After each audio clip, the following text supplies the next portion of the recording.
If you look at the temple structure, deep into the sanctum sanctorum, all you will find is a stone. 6 to 7 feet or 9 feet, including the pedestal, etc.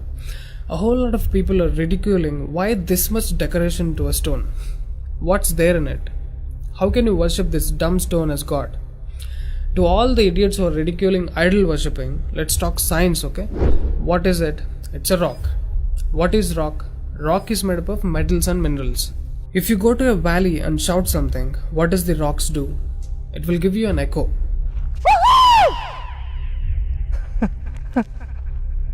It's an open place.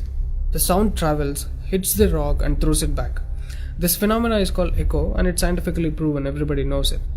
Depending on how loud you send the sound waves, accordingly rocks will throw back an echo. Every rock, that's why you will hear 2-3 sounds at different intervals. Visually you cannot see what's happening, but you can hear it. This is in open space. Imagine if you're doing it in a closed place. What would be the amount of echo? Obviously much more than the open space. Let's get inside the temple. You will find a linga or a statue made of a rock. And it's placed in a closed wall structure with a Galigopuram on the top. That means a pyramid structure with a tip pointing to the sky. There will be no ventilation. Tight packed and covered with stone walls to a precision where even the light cannot enter. Now, people send some sounds to the rock. Not just today, it's been practiced since thousands of years. They are sending some sounds to the rock continuously, right from the morning to afternoon to evening till night, every day. We all know that sound has a form. To all the lower IQ people, I'm going to show you a few experiments where particles form different patterns and forms due to various types of sounds. I saw a beautiful music video in this channel in which they show how water, fire, particles respond to the sound. It's an incredible experiment, you must watch it. It is a film to describe to you the effect of cymatic frequencies. Now, 72% of your body is water, 12% is earth, 6% is air, 4% is fire and the remaining is space. Don't you think this sound has an impact on your system? Look at how drastically the water is responding to the sound. Similarly, fire. In fact, everything in the cosmos responds to the sounds. That's why yogis of the past have always said sound is the basis of existence. Every form is a certain reverberation of sound. If you master the sound, you can play with the 5 elements. That's how the sages of the past used to walk on water, disappear into the air, walk through the walls, etc. In Harry Potter movie, what you have seen is just a fiction story. But here, we have got yogis who did all that for real. Even though there are many mystics who can do these things, not just them, you and I can do it if we attain certain mastery over the sound. You need a perception beyond the senses to do that. For that, you need to do a different level of sadhana. You can't do that in a laboratory through some dumb experiment. All those who tried either ended up neurotic or died an utter failure, wasted a lot of money in the research. So except Dhyanam, technically there is no other way. Sorry to disappoint the people who are lazy to yoga. Okay, sound. I recommend you to watch more such experiments in YouTube to understand better what I'm trying to say here. Inside the temple, they chant some mantras. What happens is, the sound will touch the stone and bounce back in different directions. Because it's a closed room, the sound has to pass out through the main door. And whoever is standing in front will be completely soaked in that energy. Now, what do they chant?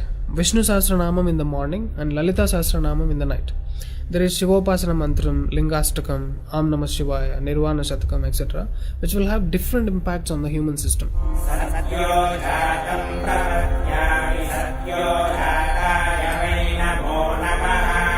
I really wanted to check what impact these sounds have on the human system.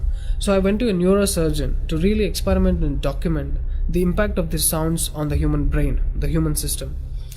I took my friend Rahul for the EEG test. It's called electroencephalography, where you can see the brain activity, the activity of the nervous system of a person on a computer. We played Lalita Sahasranamam to him.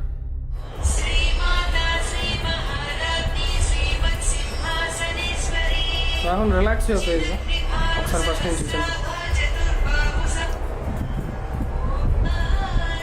Right.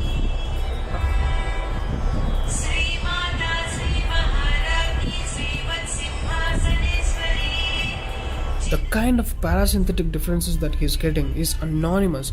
Oh my god, then I understood. These sounds are engineered in such a way that the rhythm of the chant will go inside your parasympathetic nervous system and will put you into deep sleep within 3 to 5 minutes. First thing is, the chant is some thousands of years old. How could these ancient sages know that these sounds impact the parasympathetic nervous system? This they do it in the night. And in the morning they chant Vishnu Sahasranamam, the 1000 names of Bhagavan Vishnu. And again, these sounds are engineered in such a way that it will wake you up to a peaceful and refreshing state of mind. I'm sure most of you are suffering with painful wake-ups, with such an irritated mind that you can't sleep and you don't enjoy waking up.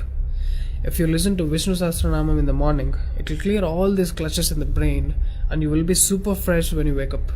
Even today you can go and check in Tirupati temple. They will chant Vishnu Sahasranamam in the morning and Lalita Sahasranamam in the night. This is a clear science evolved and being practiced in temples. Even now in most of the temples they're still doing it without knowing why they're doing. I went and asked one of the priests in my hometown. He said, no, they're doing it since so many years. Or they will say something like, it's good for your health, you will get money, pregnancy, etc. This is one more reason why temples are ending up in ruins here. There is no one to talk about the science behind it. Why sounds and why the rock? So they call this rock as God, and when you chant for God, their idea is to benefit the human beings living in the city. It's a free service. Will your doctors treat you for free? But these temples are doing it for free, since ages. But now, these temples are under attack. It's time to free them from government's control. Temples' properties are being looted. They think too much of gold is available there. You know what? The temple design is such. There will be a Dvajastambham, which is made of some metal, usually gold or copper. Brass is a good conductor of sound, gold is an excellent conductor of electricity, and it has higher receptivity of the energy. To all the idiots who are worried about so much gold being used in the temple construction, just smack them with this video. This is a clear science and most sophisticated engineering that even the modern science has no clue of. There is much more to the design of the temple. The design is such, the energy waves reverberated by the gopuram will pass straight and touch the antenna kind of arrangement here and stored in the energy format. People are supposed to touch it. A lot of people touch their heads without knowing why they are doing it. And then you are supposed to walk into the space which is filled with this energy transmitted by the rock inside. Doesn't matter whether you are a Muslim, Hindu or a Christian, you can't escape the energy. You will be basked in the glory of that energy. You can actively feel the difference after you pass through the path.